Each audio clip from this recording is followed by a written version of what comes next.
Всем привет! Если вам я еще не надоел, то а, я буду рад вас видеть, услышать.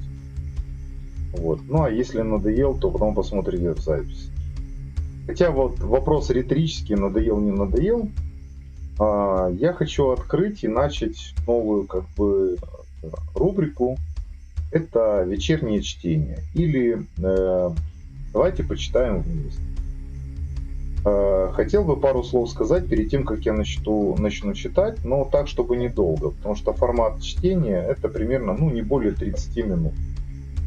Ну, естественно, чуть-чуть потрындеть в прямом эфире, почему бы и нет.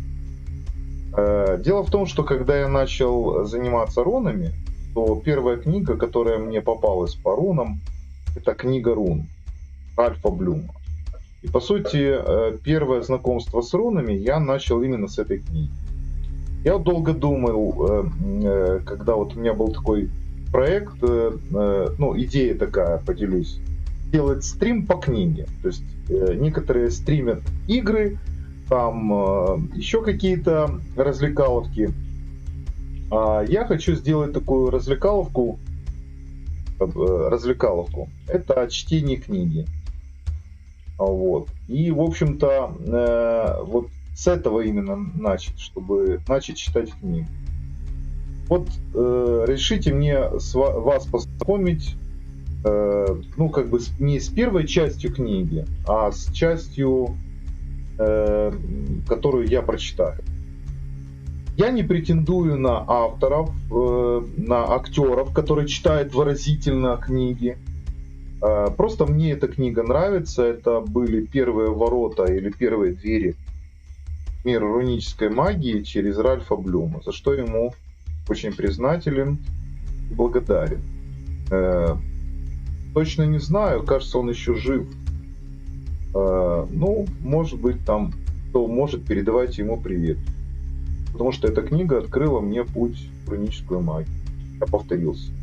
В общем, хватит тогда трындеть. Начинаем читать.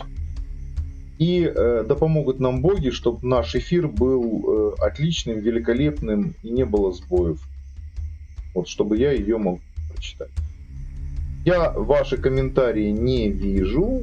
Я их почитаю, когда закончу. А вам приятного слушания. Ну и на экране будет эта книга. Вы можете за мной следить. Если у меня там я неправильно прочитаю какой-то текст, исправляйте. Вот. Так что приятного чтения. Пусть это станет традицией.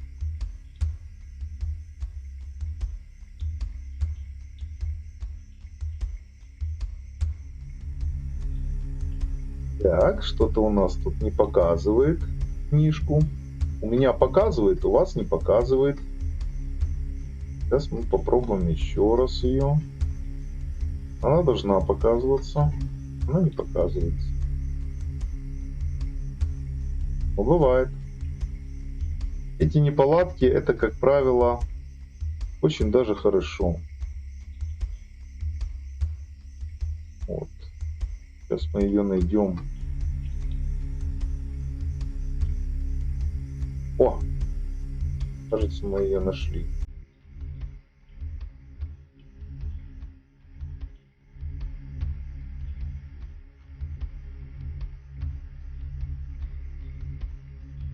Представляете?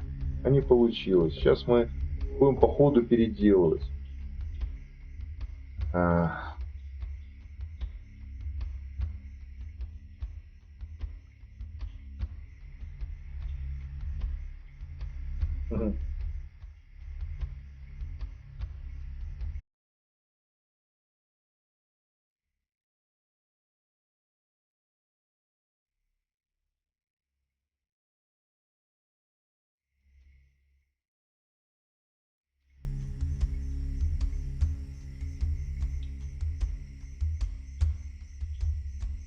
Сейчас, друзья, маленькая заминка. Я хочу, чтобы у вас она была на экране, поэтому,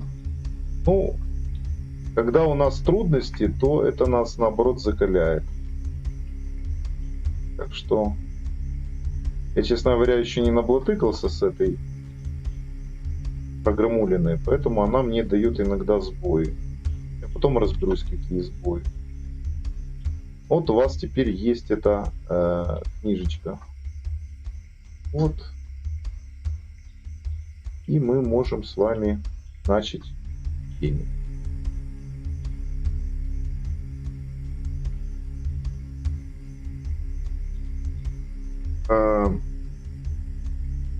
Ну, я не листал эти книги, ну, не листал вам начало. Вот Ральф Блюм, книга рун. Руководство пользования древним оракулом, руны викингов, составлено Ральфом Блюмом. София 2006 года. Перевод с английского Ласточкин, Феминский. Кстати, вот я читал именно ну, вот эту книгу в электронном виде. И перевод довольно неплохой. То есть вот сделали они перевод, конечно, очень здоровский. Вот поэтому ну, в какой-то степени могу даже рекомендовать. Где-то так. Ну, общая редакция Антона Платова. Все Антона Платова знают. Поэтому вот как Ральф Блюм пишет. Книга рун. Руководство по пользованию древним оракулом. Руны викингов. Перевод с английского Ральф Блюм. Замечательно. Эта книга с любовью посвящается Маргарет Мид. Придать мужество добродетели и рвение истине. Придать мужество добродетели и рвение истине. Я иногда перечитываю некоторые фрагменты, которые мне, ну, западают. Я вдумываюсь в них. Это по-другому не воспринимаю. Вот предисловие. Это предисловие, насколько я понимаю, предисловие Антона Платова. Да, давайте его прочитаем, оно небольшое. Предисловие к русскому изданию. Прежде чем в дом войдешь, то все входы ты осмотри, ты огляди. Речи Высокого, старшая Эда. Речи Высокого, первый стих. Книга, которую вы держите в руках, в своем роде уникальна. Можно по-разному к ней относиться. Есть немало восторженных ее поклонников и яростных противников. Кстати, яростных противников я уже встречал. Но отрицать ее уникальность невозможно. Это правда. Вы, если вот хватит вам терпения со мной почитать ее дальше, или вы возьмете ее отдельно почитать, то поверьте, вы будете, ну, под впечатлением. Впервые увидев свет в 1982 году книга рун сразу завладела вниманием множества людей. Заметьте, в 1982 году.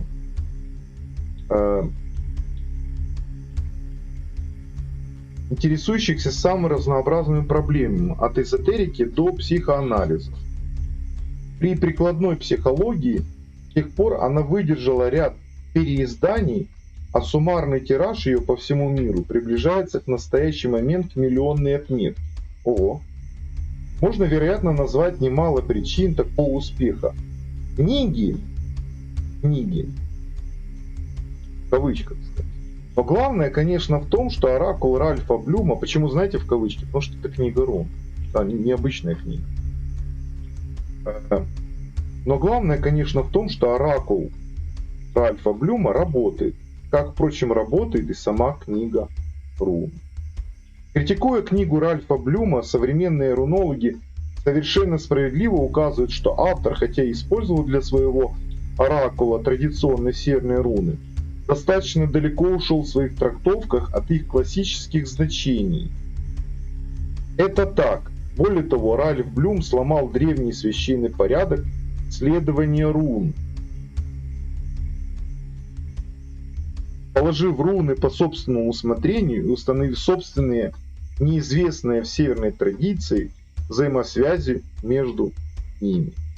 Что ж, как признает сам автор, оракул всегда отвечает требованиям эпохи, в которую к нему обращается, и потребностям того, кто к нему обращается. Тем, кто серьезно заинтересуется руническим искусством, можно посоветовать прислушаться к самим рунам, попытаться услышать, что сами руны расскажут вам о себе. Возможно, ваше видение каждой руны будет отличаться от видения Блюма. Это не должно вас смущать. Каждый воспринимает новое для него реалии в рамках возможностей, обеспечиваемых его собственным культурным субстратом. И может быть язык ваших рун будет совсем иным, чем язык рун Ральфа Блюма. Ну, уважаемый Антон Платов, со всем уважением к вам, потому что вы дали свет очень-очень многим книгам, и вы очень толковый, интересный рунолог, и, я полагаю, маг. И ваши книги я зачитывался, они мне очень нравятся. Позвольте, может быть, вы даже под каким-то влиянием, или чтобы смягчить пласт возмущающихся по поводу вольной трактовки. Но вы знаете, мне эта вольная трактовка нравится как индивидуальное, независимое видение энергий и отношение к рунам как к оракулам.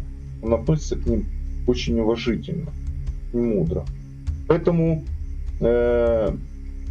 естественно, что скандинавские руны эпохи викингов, и когда, кстати, викинги добрались до Америки, а это уже факт, есть археологический, то, естественно, возникает недоумение тех людей, которые погнали себя в рамки и вгоняют в рамки других. Но я вам хочу сказать, будучи, еще как бы остаточно внутри во мне жил христианин, да, но как человек, относящийся к религии, уже умерший к религии, потому что в религии я не нашел ответа, я стал искать их в оккультных науках, то Один, который мне подсунул эту книгу, позвольте мне так говорить, он мне дал мостик перехода из христианства в северную традицию. И да, я потом изучил футар поочередно, но тем не менее меня всегда привлекало вот это инакомыслие, которое вносило свежую какую-то, знаете, струю или свежую какую-то свежую кровь, свежее вино, я не знаю, как можно сказать, новизну, понимание. Это расширяет мировоззрение. Поэтому, конечно, если ограничиться только книгой Ральфа Блюма и сказать руны это только то, что сказал Ральф Блюм, это некорректно. Но если как со стороны познания эту книгу открыть и почитать, то она, в общем-то, помогает.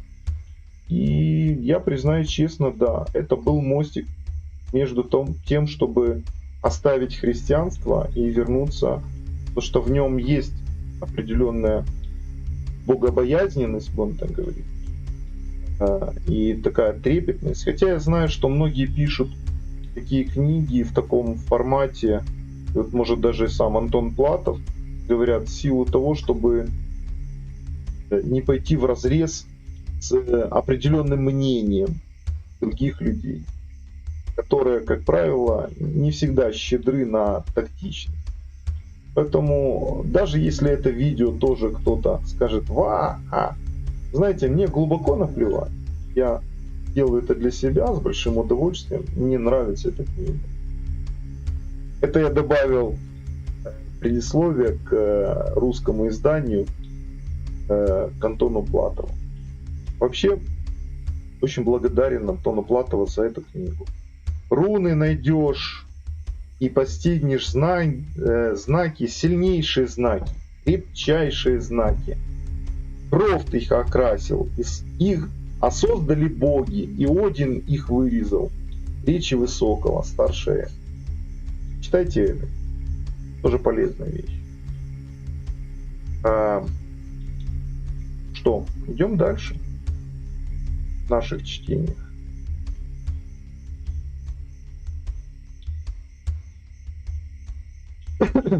Предисловие к английскому изданию юбилейному. Перевод книги рун выполнил по изданию, посвященному 10-й годовщине ее выхода в свет. Примечание редактора. Ага, интересно. Руны, как они описаны здесь, это целящие, милосердные руны. Они не причинят вам зла. Но это не совсем точно, потому что если вы сам человек, наполненный злом, то руны ответят тем же самым. Руны, скорее всего, отразят вам то, что внутри вас. Поэтому, да, милосердные они к милосердным. Причинят зло тем, кто наполнен этим злом. Познайте их язык и позвольте им говорить с вами. Это правда. Играйте, используйте ту возможность, что руны могут служить зеркалом магии наших знающих я. Зеркало магии. Играйте, не совсем согласен, но это я принимаю мнение Блю. Зеркало магии наших знающих я. Средством общения с нашим подсознанием. Это правда. Не забывайте, что вы скорее советуетесь с оракулом, чем получаете предсказания судьбы. Это, кстати, тоже правда, потому что это факт, что руны дают совет, они не предсказывают. Оракул не дает вам инструкции относительно того, что делать дальше, не предсказывает будущих событий. Оракул заостряет ваше внимание на тех скрытых страхах и мотивациях, которые, незримо присутствуя в каждом мгновении настоящего, формируют ваше будущее. Незримо присутствуя. Оракул заостряет ваше внимание на тех скрытых страхах и мотивациях, которые, незримо присутствуя в каждом мгновении настоящего, формируют ваше будущее. Абсолютно согласен. Будучи однажды замечены и осознаны эти элементы, поглощаются сферой выбора, оракулы не освобождают вас от ответственности за выбор вашего будущего, но скорее обращают ваше внимание на те внутренние альтернативы. Оракул не освобождает вас от ответственности. Понимаете? Оракулы не освобождают вас от ответственности за выбор вашего будущего, но скорее обращают внимание на те внутренние альтернативы, которые могут оказаться важнейшими элементами, определяющими, каким это будущее будет. Как может случайный выбор помеченных знаками камней сказать вам какой-нибудь о вас?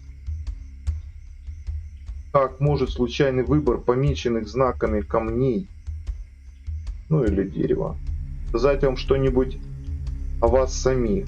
Быть может, сами толкования этих рун настолько образны, что каждая из них содержит некий смысл.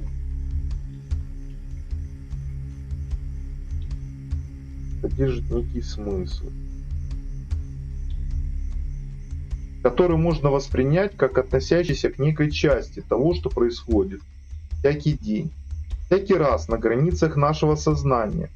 Такова простейшая возможность объяснить это со строго научной точки зрения.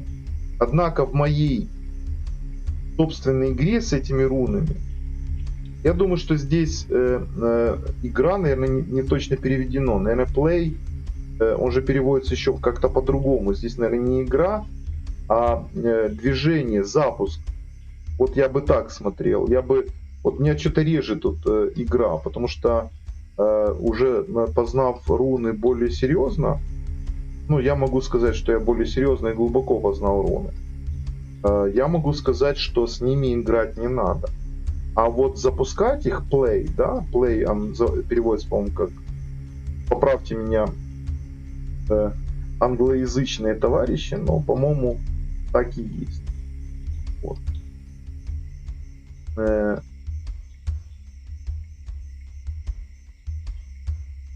Однако в моей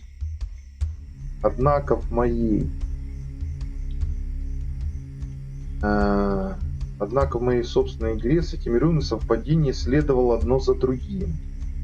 И правильность кавычках он взял, каждого чтения рун была столь очевидно закономерной, что объяснить этот механизм, который я только что описал, непросто. Могут ли реально существовать какие-либо иные факторы, вмешивающиеся в предполагаемую случайность выбора рун, тем, чтобы снабдить подсознание языком, посредством которого оно дает знать о себе и о своих чаяниях? Лично я придерживаюсь позиции непредвзятости, памятуя о том, что не следует пренебрегать наблюдениями, потому лишь что механизм, лежащий в основе наблюдаемых феноменов, еще не нашли удовлетворительного объяснения.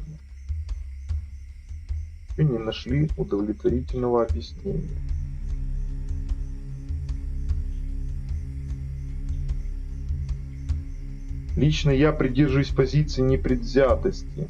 Вот, наверное, знаете, вот если бы можно было подчеркнуть, то я бы подчеркнул. Лично я придерживаюсь позиции непредвзятости, памятуя о том, что не следует пренебрегать наблюдениями, потому лишь что механизмы, лежащие в основе наблюдаемых феноменов, еще не нашли удовлетворительного объяснения.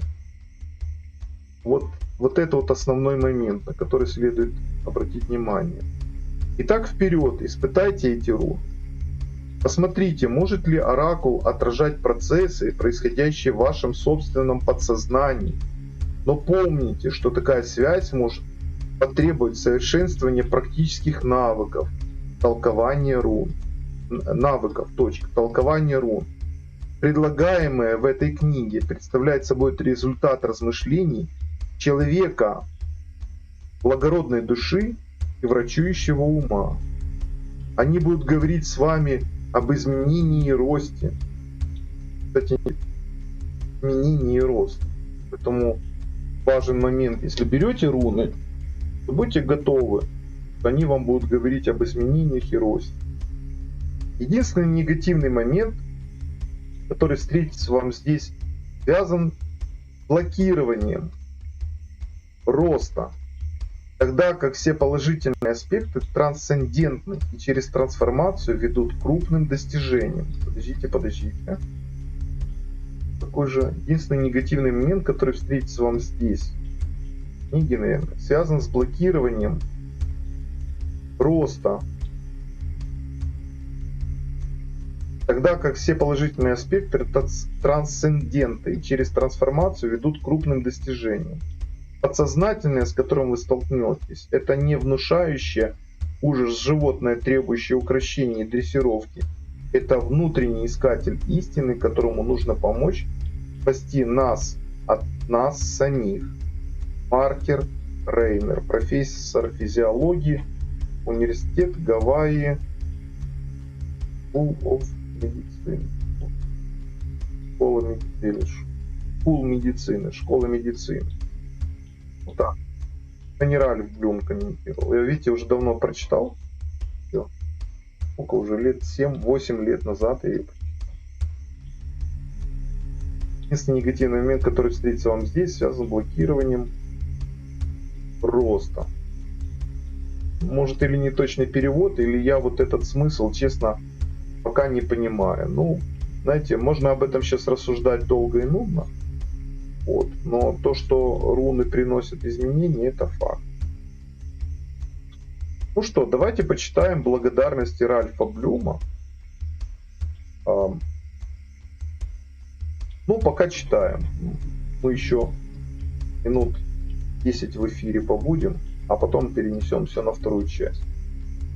Замечательно, что первый блин получается кома. Благодарность. Началом моих исследований оракулов я обязан доктору Алану В. Андерсону, некогда трудившемуся на факультете.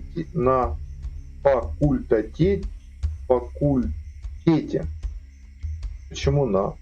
Ну ладно. Религоведения Государственного университета Сан-Диего. Доктор Андерсон читал замечательный курс, носивший название «Традиция оракула», в котором представлял Идзин как единственный системный сакральный текст, которым мы располагаем. То есть на Востоке Идзин. Помните Идзин? Кстати, это тоже был один из первых гадательных инструментов до рун. Вот. Так что знаком, да. Кстати, во многом были совпадения даже. Ну, руны превосходят. Почему-то руны мне ближе. Не превосходят, а ближе.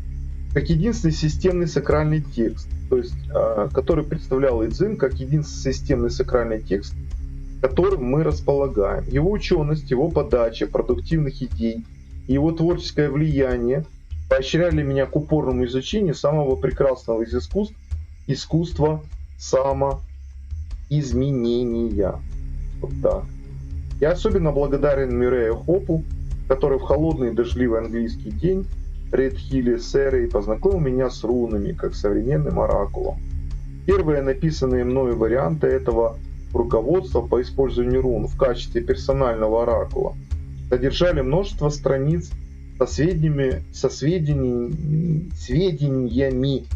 по истории и филологии, и археологии. За поддержку и поощрение работы по сокращению исходного текста и приведению его в нынешнюю более краткую и удобную форму я благодарю моего друга и редактора Бронвин Джонс.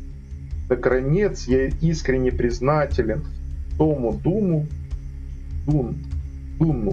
моему редактору в издательстве Street Merchants Press, который был бесконечно великодушен, поощряя меня включить в первоначальный текст описание новых озарений и методов.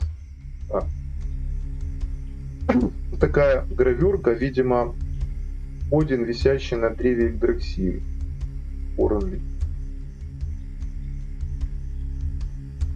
Кстати, гравюрка плохо передалась на принте. Я видел ее более... Может, в интернете кто-то поищет, увидит. Она очень выразительная, в нее можно долго вглядываться. Речи Высокого. Перевод Корсуна. Знаю, висел я в ветвях на ветру 9 долгих ночей, пронзенный копьем, посвященный Одину в жертву себе же, на древе том, чьи корни сокрыты в недрах неведомых. Никто не питал, никто не поил меня, взирал я на землю, поднял я руны, стеная их поднял, из древа рухнул. Стал созревать я, и знания множь. Слово от слова, слово рождало, дело от дела, дело рождало. Знаете? То есть древо рухнул, увидел руны, да? Стирал я на землю, поднял я руны, стеная их поднял, да? Из древа рухнул. Стал созревать, то есть поднял, но еще нужно созревать и знания множить. Знания какие? Благодаря рунам. Слово от слова, слово рождало, дело от дела, дело рождало.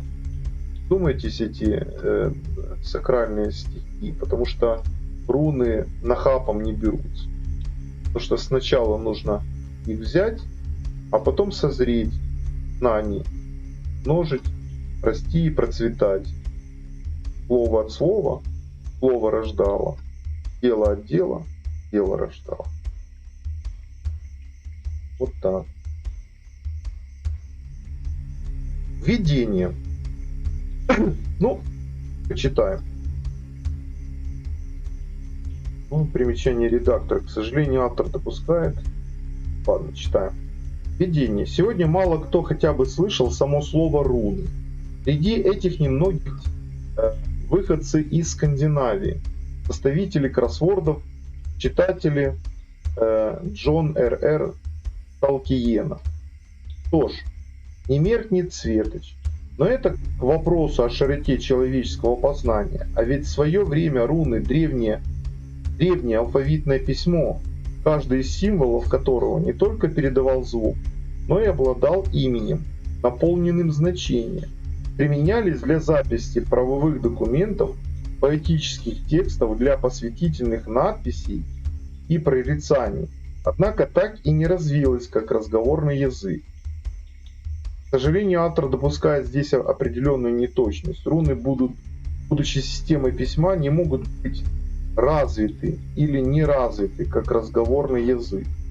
Я согласен. Кроме этого, в данном случае не все руны или рунические письмена не стали магическим инструментом или смысловым инструментом, раскрывающий смысл, суть энергии. Поэтому можно согласиться, можно не согласиться, но знаете как, если принять позицию отталкивающую, типа, что он здесь там пишет, как ты можешь это читать, то, конечно, лучше тогда не читать. Но если рассматривать позицию, что это видение или мнение человека, который даже осмелился и взял и написал об этом, то, опять же, как грань познания, так как нас учит Один мудрости познания, да, то есть Один учится у всех, он не отвергает, он учится у всех. Мы знаем это из мифов, и знаем это из того, что нам поведали Эды, то Один учится у всех, где он может научиться. Поэтому именно позиция, как Ральфа Блюма, у него стоит поучиться, потому что он высказал совершенно новое, иное, радикальное видение. И порядок следования знаков и их толкования, представленные в книге рун, необычны. Первоначальные значения рун утрачены для нас. Ну, в общем-то, да. Поскольку мастера метания рун, бросание рун, не метание, не точный перевод, бросание. Руны не метали, мечут бисер перед свиньями, а руны бросали. Поскольку мастера метания рун, бросание рун прежних времен практиковали легоманизм, передачу сакрального знания через посвящение. Их секреты не были записаны, а если и были, то записи эти не сохранились. Где-то да. И друиды точно так же передавали. В древности руны и рунические символы использовали воины, стремившиеся к победе. Я надеюсь, что руны в их современном использовании будут служить воину духа, тому, чей поиск сражений собственным эго, тому,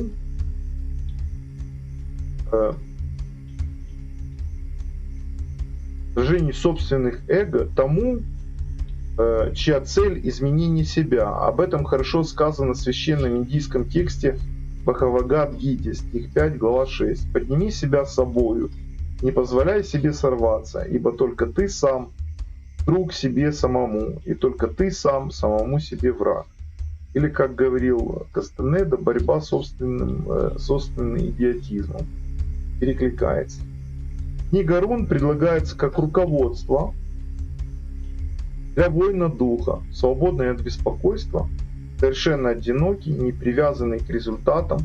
Воин духа практикует абсолютную ответственность в борьбе за знание, неизменно помнит о том, что лишь обладание истинного настоящим имеет значение. Сейчас перечитаем ссылку.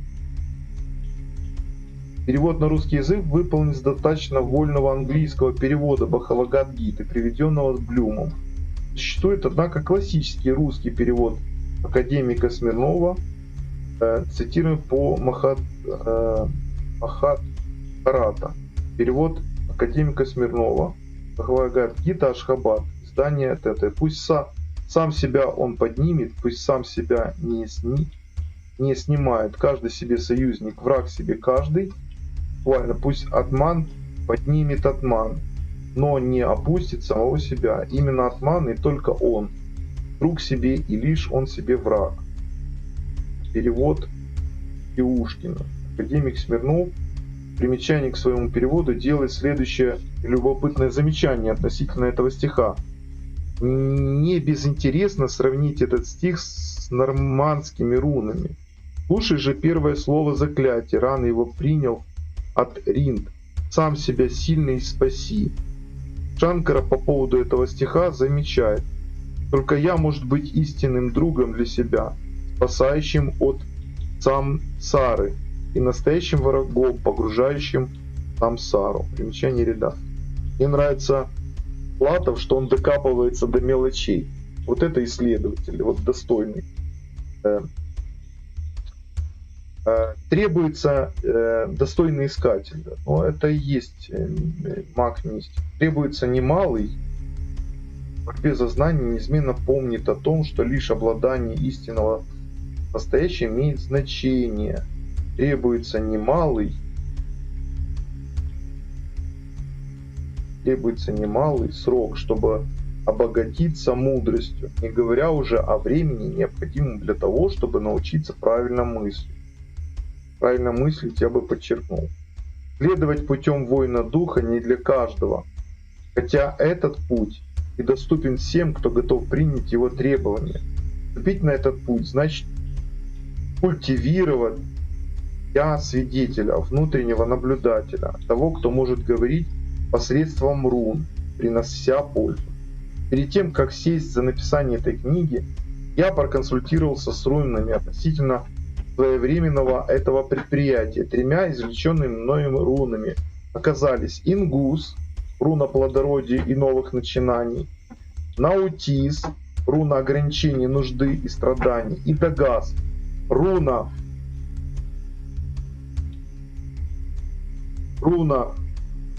прорыва и трансформации. Толкования всех 25 рун были получены в течение одной плодотворной бессонной ночи. Долгие часы, которые я провел, занимаясь поисками нужной формы, редактированием, проработкой первой половины книги, были, конечно, не лишены мучений. Но все это время я вспоминал французскую поговорку: «Мучение — это мастерство, входящее в ученика». Работа с рунами стала источником перемен в моей жизни, да и в жизни многих других людей. В результате их знакомства с рунами произошли изменения. Без мучений нет учения. Примечание редактора. Мучение — это мастерство, входящее в ученика. Без мучений нет учения. Да, долгие часы, которые я провел, занимаясь в поисках нужной информации.